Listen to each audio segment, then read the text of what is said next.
From the producers of The Curious Case of Natalia Grace come six new unbelievable cases. We have Beth Karas here, legal analyst, to chat about some of the big episodes from The Curious Case of. Thank you so much for your time today. My pleasure, Rudy. It's nice to be here. Our jaws drop at these episodes, at the themes of these episodes, but let's talk a little bit about the people because, in that moment, this is their truth. This is what they believe is the best for them, given their experience and, kind of where they're at in life.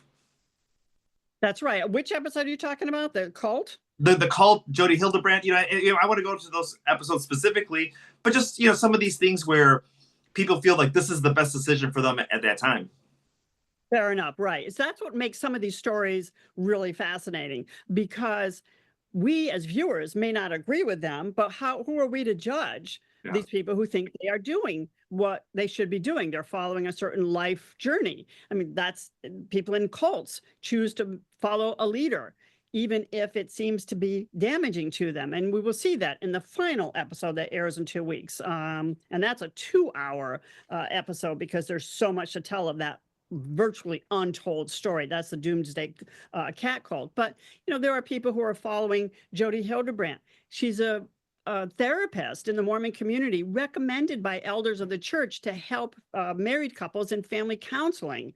And they need some marital counseling. And rather than bring these couples together, she was dividing them. And that's really a fascinating story as well. These people who go to her they're recommended.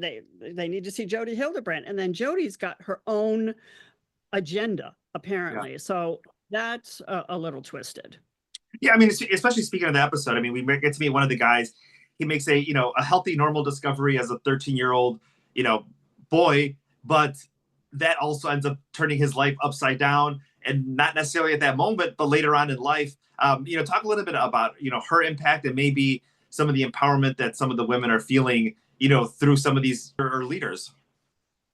So, I mean, you're talking about the Mormon community here. Correct, yeah. That's very strict in terms of, there's no premarital sex, and, Jodi Hildebrandt would convince these women that if their husbands masturbated, that, they were perverts, and that was a very negative thing when it's quite a very natural thing and very normal. If they look at porn once, and they're perverts also, and they shouldn't be together.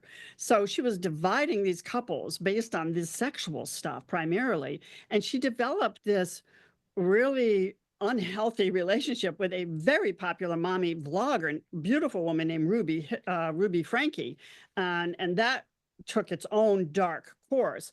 But we tell the story of one young man whose marriage was torn apart by Jodi Hildebrandt, and I mean he's so broken by it. It's like, who they're telling me that I'm sick because I'm doing something that I'm just sort of responding to urges in my body. I mean, it's like, isn't that natural? Isn't that normal?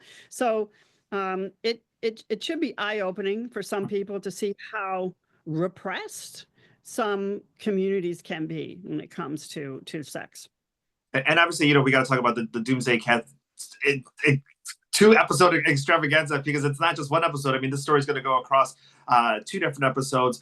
But the people who are in power, the people who kind of started to believe this. I think also once you have money invested and time invested, it's tough to turn back and get out, because this has become so much of your persona. Yes, well put. You've invested so much, right, of time and money, your life. You've changed your life to follow this leader you think is really taking you to a good place, the afterlife or whatever, and then you don't want to believe that it's all, a sham, and that this person is simply enriching herself and getting off on the power she has over other individuals to do her bidding. And that's what happens with this woman, Cheryl Ruthven. Not a widely reported story, this Doomsday Cat cult story, which is our last episode, and it's a 2-hour show. Because there's so much to tell. And I mean, her followers who start in the Pacific Northwest and follow her to the Tennessee area, they take in all these cats because she says cats are the vessel to the afterlife, to heaven. And so they take in cats from shelters. They got to feed 30 cats at their own expense, right? The church, her self-made church, isn't helping. They have to give to Cheryl Ruthven, the pastor of the church, but they don't get anything materially back. And I don't know how much they're getting back spiritually, because some of them leave and they ended up talking to us in the episode. As far as like these couple episodes and what you've done, and just in your career, I'm just curious as far as a relative, a friend, someone who sees somebody going through something like this. Like, what advice do you have for them as far as being supportive? Do you just kind of let them go down this path because that's what they want to do, or how? I just kind of think of like, oh, don't you have a friend or a neighbor or somebody that you could call?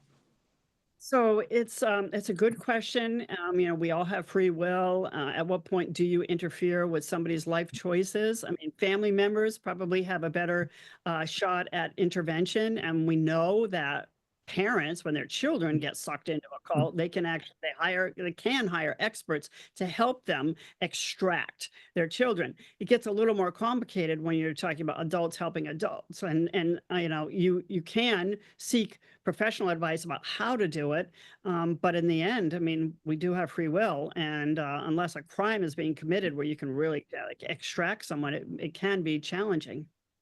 Wonderful. Well, thank you so much for your time today. The Curious Case of, we still have a couple more episodes for the season coming out Mondays on ID. Thank you. Thank you.